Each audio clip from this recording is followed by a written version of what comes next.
ripping. This thing is freaking ripping.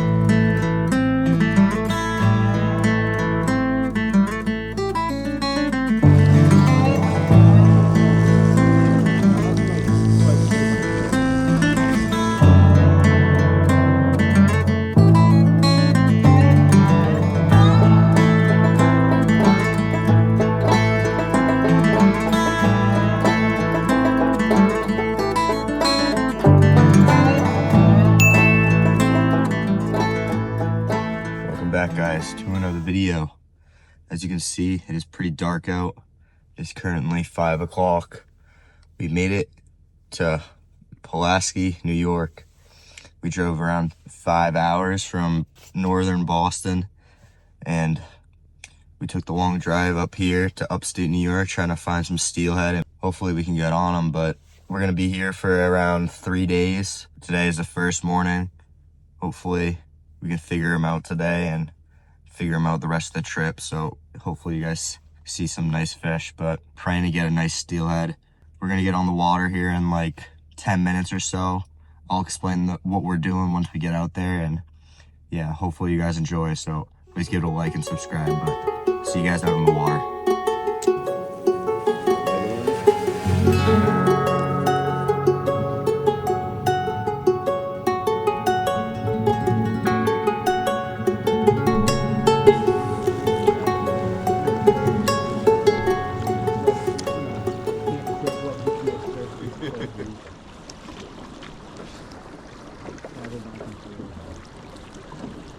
Yeah, especially if you're like 6'5". Dang.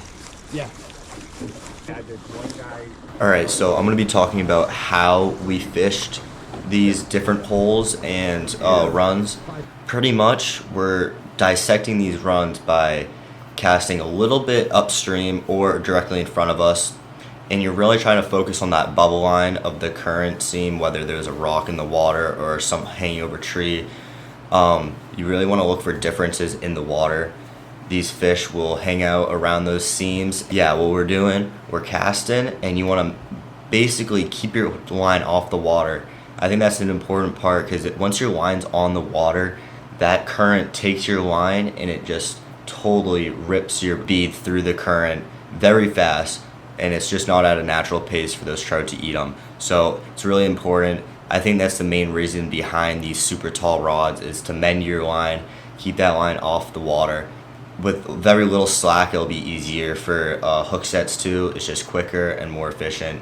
So as that bobber is flowing down, you want to make sure to keep your line off the water, and you're just waiting for that bobber to go down.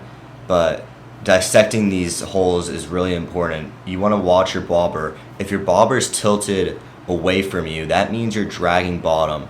It's a good sign, because that means you're obviously down to where the fish are. But if you can figure out the depth of where you're right above the bottom, so your bobber's going up straight up and down, that's the sweet spot, because that means your bead is right off the bottom and the fish are right at that level. Obviously you can try different depths. They might be higher, could be lower. Dragging bottom, I've caught it doing that way. As you can see on when I catch one from shore, which you'll see maybe later in the video, I was dragging bottom a little bit, and it worked. So but just try a bunch of different things. We're constantly changing depths, constantly changing the split shots, where they were on the line. I think that's a huge part of how to catch fish too. And then once again, constantly changing beads and different colors. But yeah, we're just dissecting different holes in parts of the river. You'll see us fish a bunch of different spots. Let's get back to the fishing, and soon you'll see a hookup. Starting and going to canals. Okay. We do a similar thing. He like swears it's a secrecy. I don't even know the name of the lake. He doesn't tell us. Like, he just has this mean as this yacht club, and then how's your drag?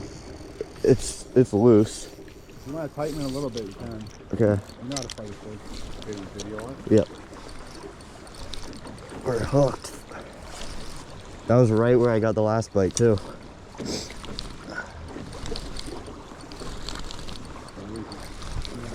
remember that 6 pound top. Yep.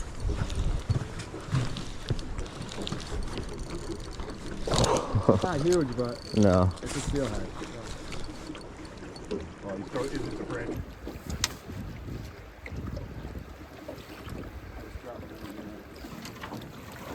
Nice. Nice shot.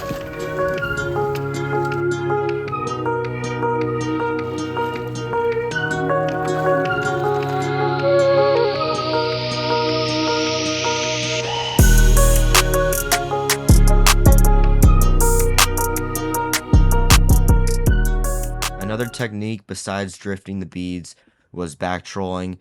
We were using mag lips, which was basically crankbaits, and we're just sitting in the current, anchor down, trolling these mag lips that are super colorful.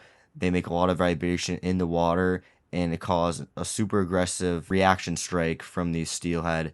It works pretty well if you're fishing an area that doesn't have a super distinct run and more of just like a general part of the river. So we were just slowly moving our way down the river, trying to hit as much as we could. And as you'll see, we get one pretty fast, and it doesn't take long for us to hook up.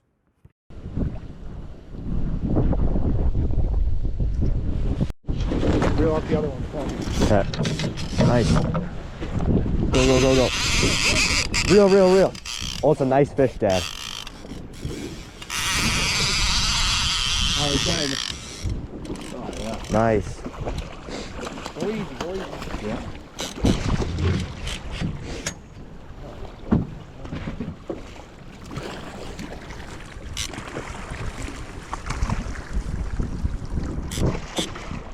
Dang, that thing hammered it. That's it.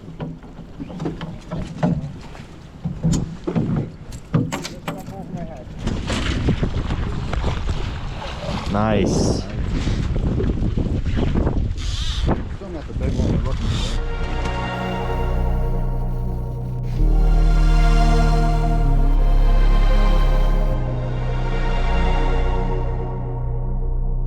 Alright guys, so I'm going to go over the rigs and what the whole setup looked like between me fishing from the drift boat and from the bank. Both types of fishing were similar setups, slight changes in maybe the leader size and the beads I was using, but other than that it was pretty much the exact same. So I'm going to run through the whole setup. It is a little bit complicated if you really don't know what you're doing, but it's pretty simple once you figure it out and kind of understand what the whole technique is about. But anyways, so we're gonna start with the rod.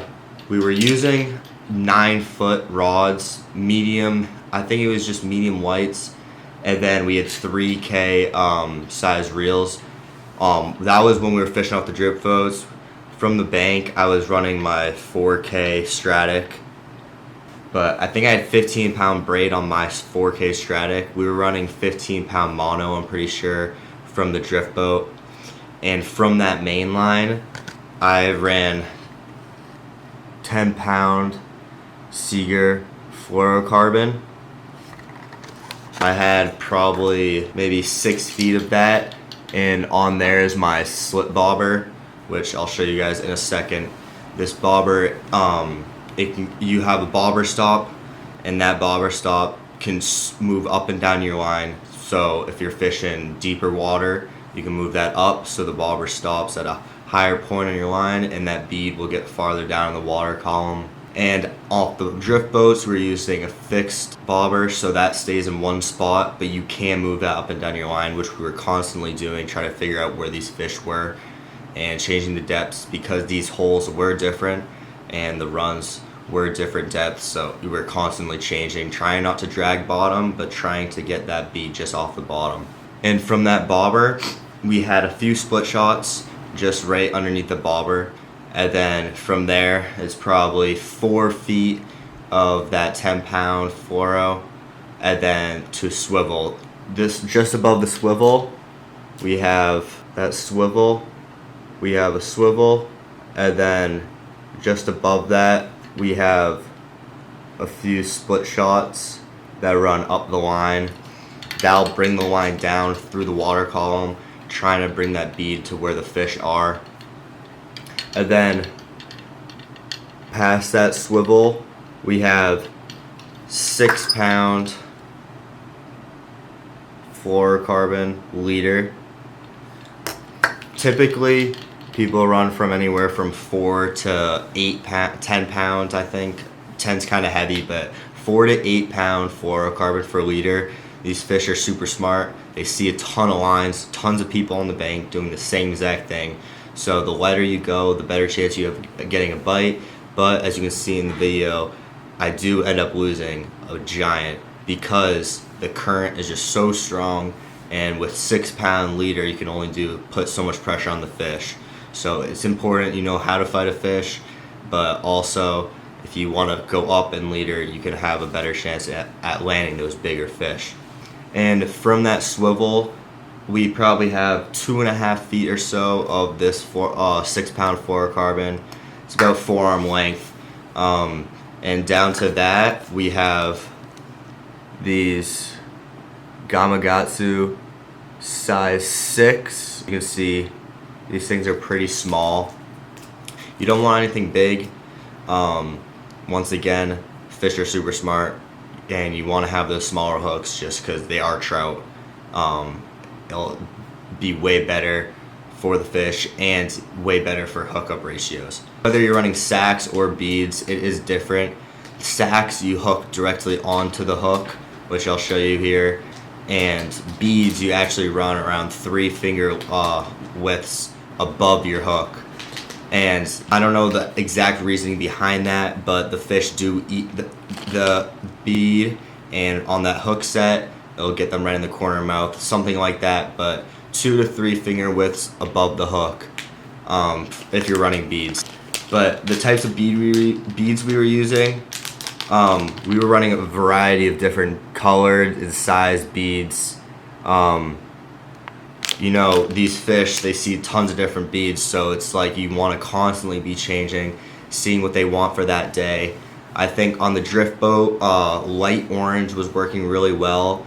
And then from the bank, I got one on, I think it was a shade of orange actually. It wasn't a darker one. It had some blue in it, and blue for the salmon river is a really good color. But once again, on the drift boat, we were constantly changing beads, size and colors, because you really don't know what the fish want until you try them. So I'll show you how to put that bead on. You're using these pegs that when you slip on the bead onto your line, you put these pegs into the bead, pull it up, cut the tags ends off, and that'll keep the bead from moving up and down. But yeah, that's pretty much the setup we were running from the drift boat and from the bank. And yeah, let's get back to the water and you'll see how we did from today.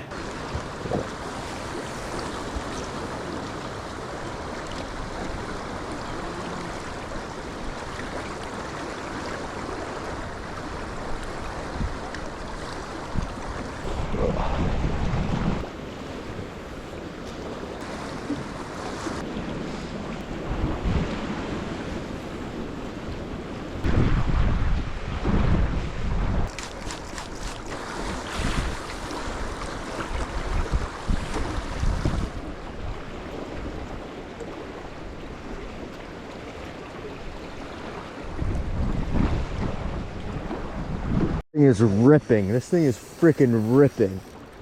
Maybe my drag. Oh yeah. You getting close? No, he's still. Yeah, easy with it. 6 pound trout.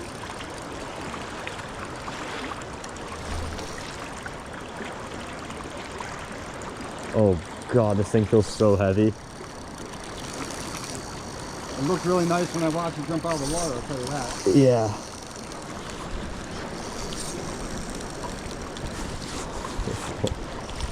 He's getting too far down on him, you can go chase him, but we're not going to be able to come back. He's near that log jam down there. Point your rod to the right. Okay. You can swim out.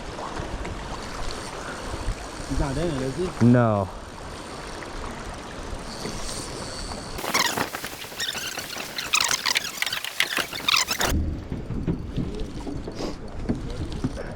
See my bobber, Dad?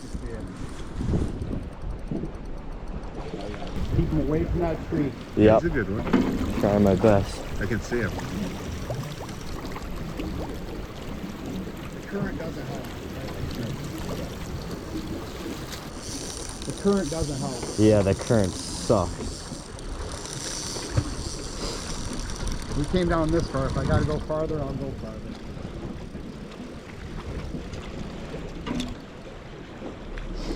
And like once he gets to the, oh no, don't get to the tree. Going towards that tree. Okay. No, he came off. No! Oh, you gotta be shit.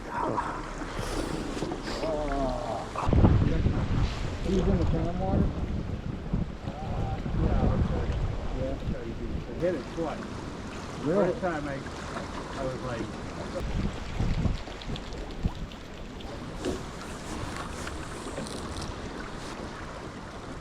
Low wind tomorrow. That's good.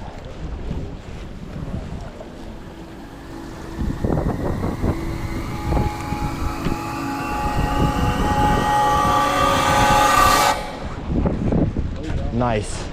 Yep. There we go, there we go. Nice. He's quick and see. Okay, we're good. You're I good? thought he was down a lot farther. Here he comes. You're not gonna lift until you get him closer to that. I don't think he's gonna reel almost to the bobber and lift it up over my head. Keep reeling, reel. No.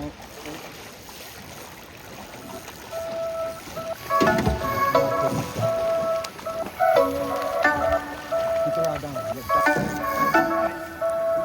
Nice.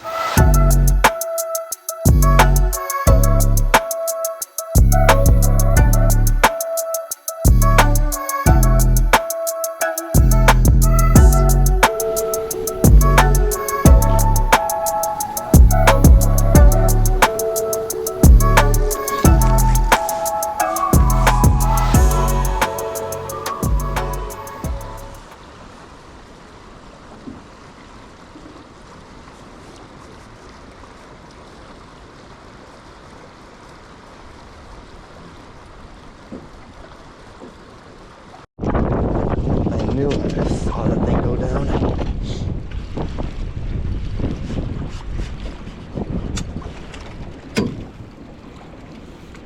Buzzer beater.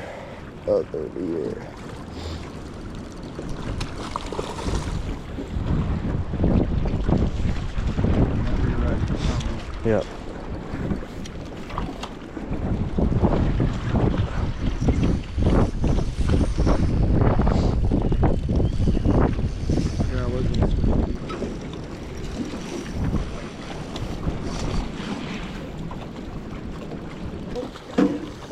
Nope. Got a little funky there. Now that's a nice bright fish right there. You just like can't get them when they do that. Okay. Reel down more. This is the I'll pull up over my head. There we go. Nice. Good job. Let's go. Oh, Beauty. what a beauty, huh? Beautiful. The color on that thing would have been beautiful, huh? Since this was our first time at the Salmon River, we wanted to take a guide to show us where to fish, how to fish, because we really had no clue what we were doing. So a lot of stuff I'm explaining to you right now, I basically learned not too long ago. So hopefully I'm explaining my best. But if you guys do want to book a guide, we booked with Apocalypse Fishing with Nick. Super great guy, very informative, and taught me and my dad a lot. So if you guys want to book with him, I'll link his website in the description. After those trips on the drift boat, I tried myself from shore, and you'll see how I did. But let's get back to the fishing.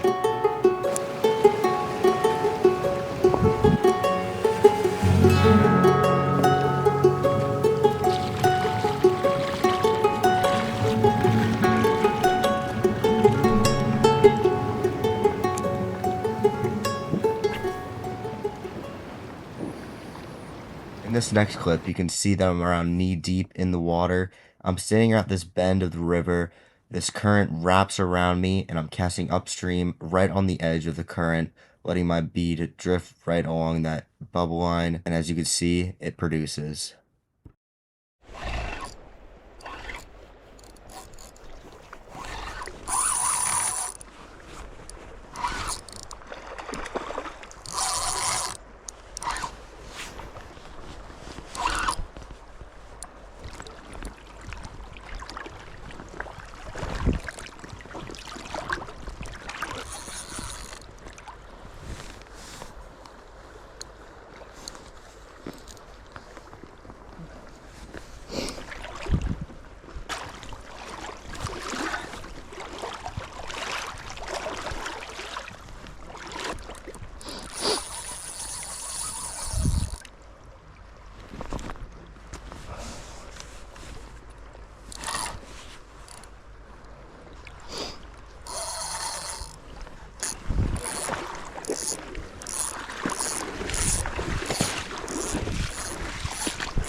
Yeah.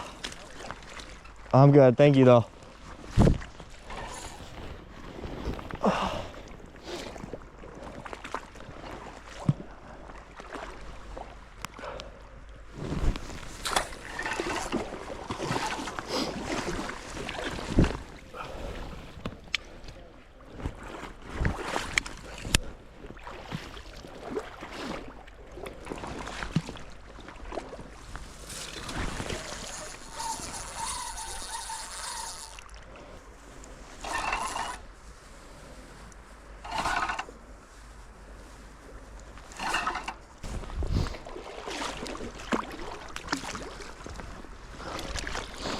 Go.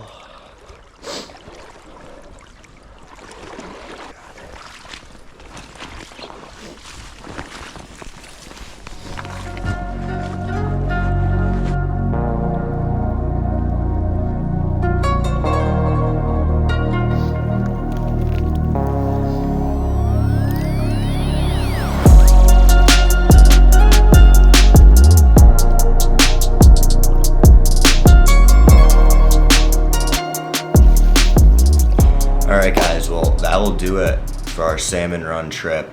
I thought we caught some pretty good fish. It was really fun. I honestly love this type of fishing. I haven't done it before, so it was kind of fun to try something new.